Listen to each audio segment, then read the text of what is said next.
2,21,449 টাকা এবং সনাতন পদ্ধতির স্বর্ণের দাম বেড়ে 1,56,881 টাকায় বিক্রি হচ্ছে।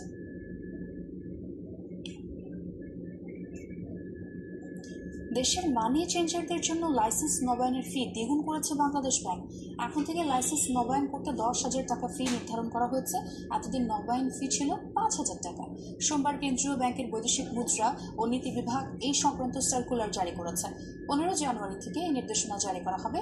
বাংলাদেশ ব্যাংকের একজন কর্মকর্তা বলেন, 2002 সালের শেষ লাইসেন্স নবায়নের অর্থ 5,000 টাকা নির্ধারণ করা হয়। এজন্য এতদিন ধরে 5,000 টাকাই ছিল। তবে দেশের মূল্যস্ফীতির সঙ্গে অন্যান্য পণ্যের দাম বেড়ে যাওয়ায় সামঞ্জস্য করতেই মানি চেঞ্জারদের লাইসেন্স নবায়ন ফি বাড়ানো হয়েছে।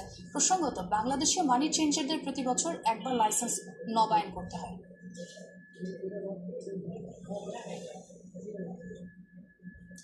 ইরানের সাথে বাণিজ্যিক সম্পর্ক রাখলে যে কোনো দেশকে দিতে হবে 25% শুল্ক।